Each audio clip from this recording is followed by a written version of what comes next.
नमस्कार मित्रांनो, कसे आहात तुम्ही? मजेत आहे ना? तर मित्रांनो, आपल्या चॅनलला लाईक करा, सबस्क्राईब करा, शेअर करा, पण कॉमेंट करायला विसरू नका. इयत्ता 7वी पाठ 3 मुघल साम्राज्य फक्त आपल्या चॅनलवर मराठीतूनच.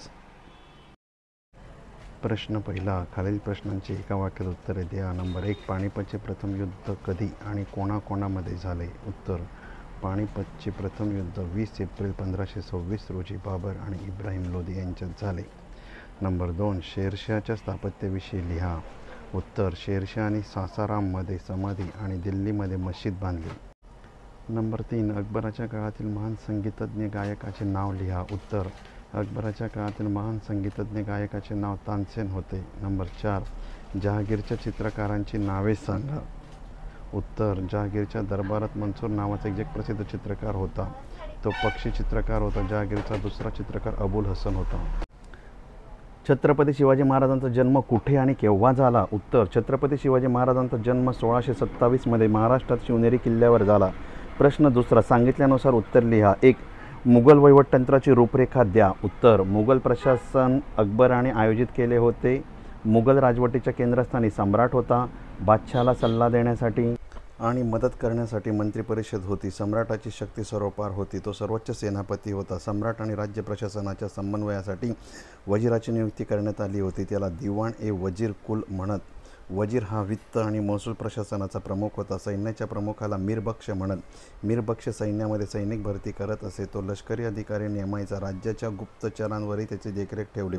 मुघल प्रशासनाच्या गुप्तचर अधिकारी वाकेनेविस म्हणून ओळखले जातात. राज्याच्या न्यायव्यवस्थेचे प्रमुख काजी होते. मुघल सम्राटाकडे त्यांच्या वैयक्तिक गरजा पाहण्यासाठी मीर-ए-सामान नावाचा एक विभाग होता. या विभागाचे प्रमुख शासकीय कारखान्यांचे प्रमुख होते. 2, मुघल स्थापत्यकलेच्या नमुन्यासंदर्भात टीप लिहा. उत्तर, मुघल स्थापत्यकलेत इमारती अमूल्य अतुलनीय मानल्या जातात. इमारतींच्या बांधकामात हिंदू-मुस्लिम कलांचा सुंदर मिलाप होतो.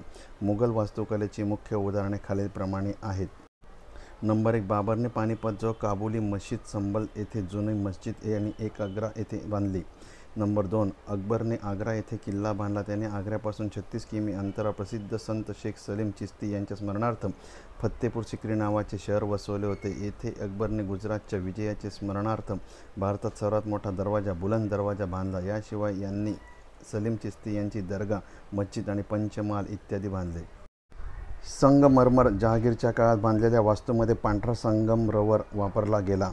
4, शहाजहानला इमारत बांधण्याची खूप आवड होती. त्याच्या काळात मुघल साम्राज्य वास्तुकलेचा सुवर्णकाळ म्हटले जाते.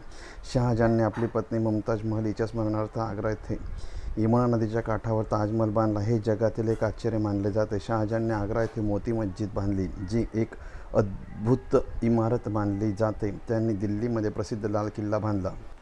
औरंगजेबने आपल्या पत्नीच्या स्मरणार्थ औरंगाबादमध्ये ताजमहलप्रमाणे राबिया-उद-दौलाची समाधी बांधली. नंबर 3, छत्रपती शिवाजी महाराजांच्या विजयाविषयी टीप लिहा. उत्तर, छत्रपती शिवरायांचे 40पेक्षा जास्त किल्ले जिंकून मराठा साम्राज्याचा विस्तार छोट्याशा जागेतून केला. मुघल सम्राट औरंगजेब आणि विजापूरचा सुलतान यांच्याशी प्रदीर्घ संघर्षानंतर त्यांना विजय मिळविला. जसे इसवी सन 1646 शिवाजीने तोरणा किल्ला जिंकला, त्यानंतर त्यांनी कल्याण आणि माहुलीचे किल्ले जिंकले. इसवी सन 1670 शिवाजीने सिंहगड, वेल्लोर आणि जिंजी किल्ले जिंकले. इसवी सन 1674 त्यांनी राजगडमध्ये राज्याभिषेक झाला आणि हिंदू सम्राट म्हणून प्रसिद्ध झाले. नंबर 4, अकबराच्या धार्मिक नीतीची चर्चा करा. उत्तर, अकबराने धर्मनिरपेक्षतेचे धोरण स्वीकारले. हिंदूंवर लावलेल्या तीर्थयात्रा कर आणि जिजिया कर रद्द करून त्यांनी धार्मिक उदारता दाखवली. त्यांनी आपल्या दरबारात इतर राज्य सेवांमध्ये हिंदूंना उच्च पदांवर नियुक्त केले. त्यांनी सर्व घटकांना त्याच्या धर्माचे पालन करण्याची परवानगी दिली. अकबराने सर्व धर्मांवर चर्चा करण्यासाठी फत्तेपूर सिक्री येथे इबादतखाना बांधले. अकबर दर शुक्रवारी विविध धर्माच्या विद्वानांना चर्चेसाठी इबादतखान्यात बोलवत असे.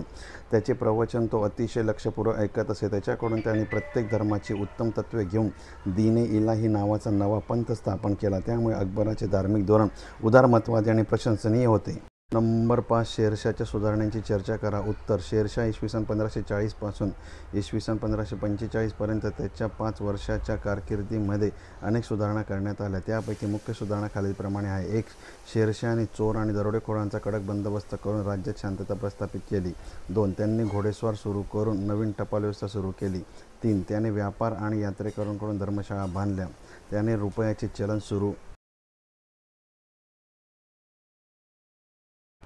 केले. त्याने राज्यात प्रचंड सैन्य उभे केले. त्याने बंगाल आणि उत्तर भारतापर्यंत विस्तारलेला ग्रँड ट्रंक रोड हा एक लांब महामार्ग बांधला.